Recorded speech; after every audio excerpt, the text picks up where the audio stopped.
Señores, hoy es 14 de junio y justamente hoy se cumplen 62 años, 62 aniversario de la expedición del movimiento revolucionario 14 de junio, un movimiento clandestino dominicano de izquierda en contra de la dictadura de Rafael Leónidas Trujillo. ¿Cuál es la importancia de este movimiento y qué ha quedado de su accionar? Debemos rescatar esos fundamentos del 14 de junio. Vamos a conocer algunas claves de este tema con el sociólogo Carlos de Peña, que nos visita, y nuestro habitué también, Rafael Félix, que anda por ahí. Carlos, bienvenido. Hola. Qué gusto tenerte con nosotros. Igual, de verdad, un placer. Y luego de compartir un ratito con Angurria, que me alegra muchísimo ese éxito de In the Heights. O sea, tremendo. Hay que reconocerle todo su talento y sobre todo su persistencia de quedarse aquí en el país y creer y tener fe de que desde aquí se puede.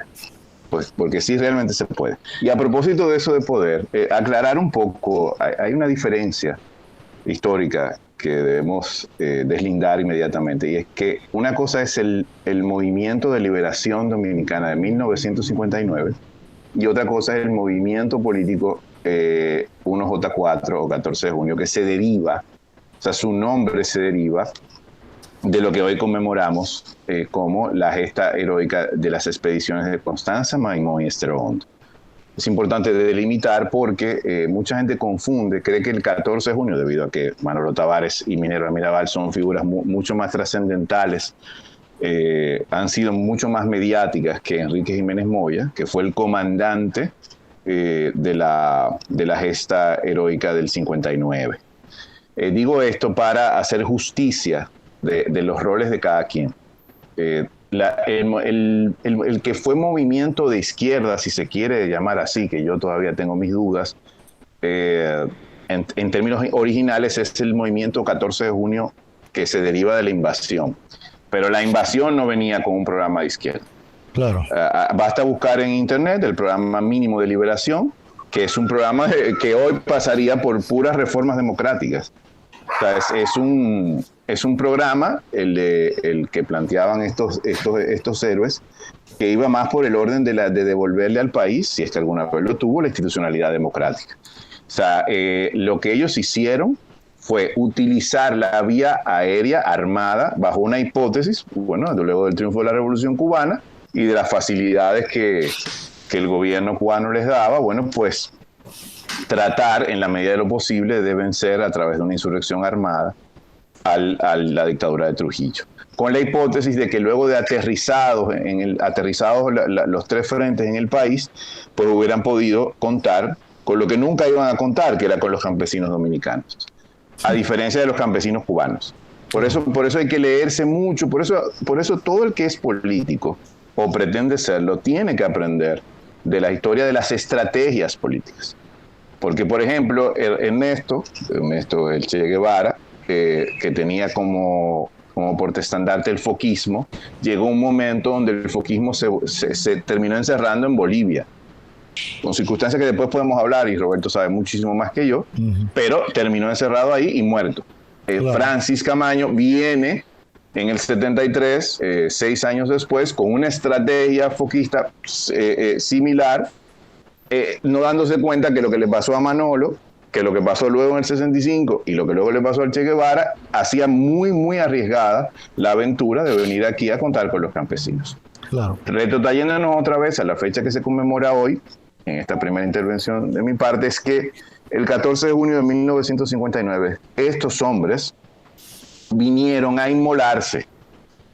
No hay otra forma de llamarlo.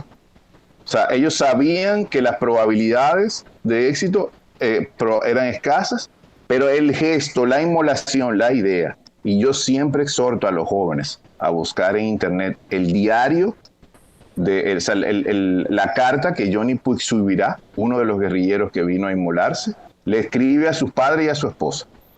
Esa carta es fundamental para entender el tamaño y la estatura de esos hombres. Lo único que él le decía a su esposa era que las razones por las que él venía, que eran razones patrióticas, de amor por el proyecto nacional, y sobre todas las cosas, que lo único que él le dejaba a ella y a sus padres eran sus libros, y que él quería que se los cuidaran al máximo y que sirvieran de legado para las nuevas generaciones. Miren el tamaño de estatura de este sujeto a propósito de la operación 13 de la Lotería Nacional. O sea, estamos frente a gente que venía a una operación arriesgada, que venía militarmente sabiéndose en asimetrías y en desigualdad, pero que de todas formas tenía un altísimo sentido patriótico. Y que sobre todo, ojo con esto, contrastando lo que habíamos hablado hace unas semanas en relación al 30 de mayo.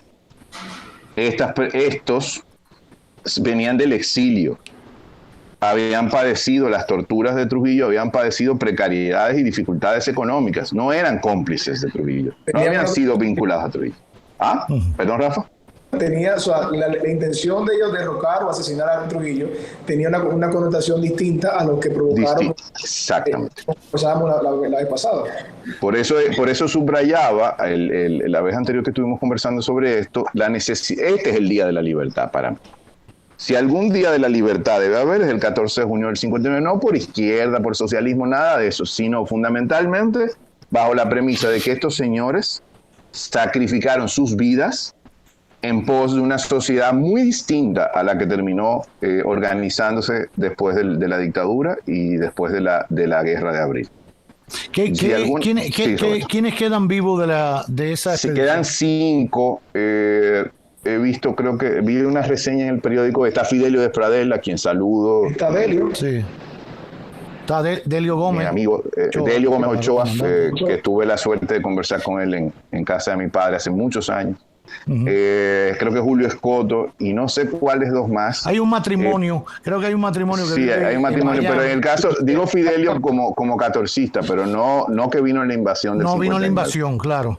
Uno de los últimos que quedaba era Mayobanés Vargas. Sí, que murió. Que murió hace pocos años, sí. De los que sobrevivieron. ¿Cómo? Recordar, Roberto, que vino, Rafa, que vino, creo que era Pablito Mirabal, el cubano de 14 años. Claro. Vino 14 años. Vino en la expedición, había estado en el desembarco del yate Granma, sí. Que fue quien llevó los expedicionarios de México a Cuba por las Coloradas, y después se enroló en la expedición, fue uno de los sobrevivientes y murió en un accidente con un rayo o una cosa que le cayó. A posteriori, así es. A posteriori.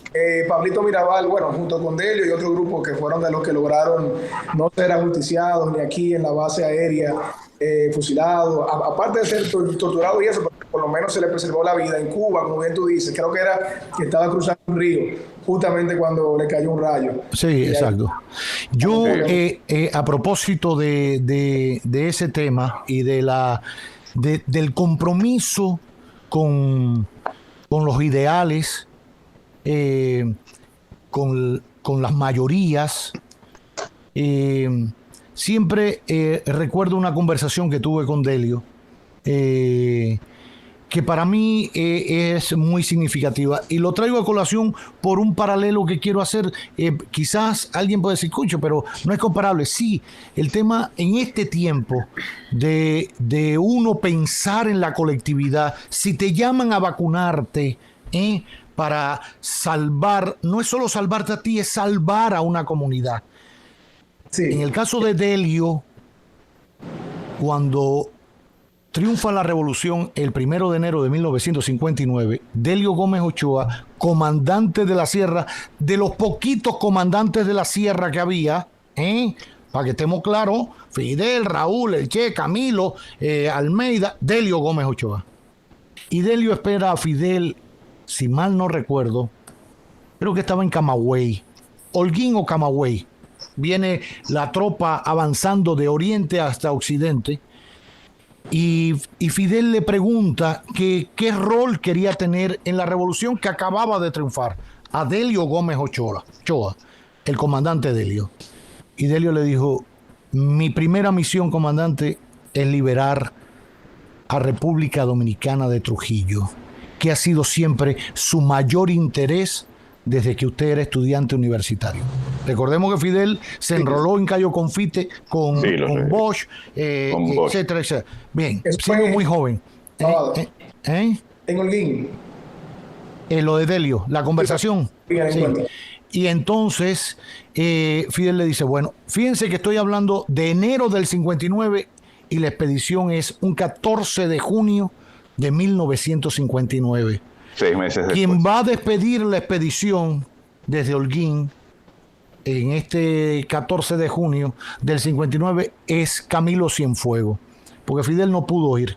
Y manda a Camilo, que era el ministro de Defensa a la sazón, a despedir la expedición con estos aviones que se le había puesto una bandera dominicana, etcétera, para tirarse. Y nada, creo que era parte del interés, de la vocación de ayudar al otro, de salvar al otro, poniendo en riesgo su vida. ¿Existe eso ya en la especie humana en este siglo XXI? Yo creo que se acabó. Es hierba y se lo comieron los chivos. ¿Cómo? No sé. ¿Quién lo aplastó? No sé. Lo aplastaron entre las teorías e ideologías de derecha, los fracasos de las teorías e ideologías de izquierda, porque tienen su cuota de responsabilidad en matar la esperanza y la utopía a cambio de este mercanchiflismo a ultranza. Pero en verdad son cosas, lo digo porque tengo que decirlo ahora, así como República Dominicana venera, admira a Delio, para Cuba Delio no existió, porque en su momento se pensó que Delio había sobrevivido. Desertado. Porque había desertado o no había sido, había que morirse. Había que morir en la expedición. Yo creo que no había que llegar a eso. Y tuvo el rol que tuvo en la historia y estuvo preso y fue torturado y sobrevivió a aquel hecho lamentable y arriesgó su vida porque había podido morir como los demás que lo esperaron como pajarito a tiros allí, para que estemos claros. El hecho de quedar, de sobrevivir no era una garantía de vida. Sin embargo, para la historia en Cuba de sus héroes, como es el caso de Delio Gómez Ochoa, no figura esta página importante que fue reivindicada, y hay que decirlo, en el primer gobierno del PLD, cuando a Delio se le concedió la nacionalidad dominicana. Así es. El gran reconocimiento y el gran honor que se le hizo a este hombre que hoy reside una parte de su tiempo acá, ya muy mayor, con su esposa, otra parte en Cuba, mantiene su cargo, su rango de general retirado del ejército cubano, y a mucha honra, Delio Gómez Ochoa. Y digo esto porque al hombre siempre hay que juzgarlo en la totalidad, no por un hecho determinado. El hecho de no aspirar a un cargo público cuando triunfaba la revolución, el hecho de prepararse para llegar, desembarcar, vivir o morir, era ya un mérito importantísimo en la vida de cualquier hombre, como el de Delio, el de Mayobanex y el de todo. Hablo de Delio por este caso muy particular.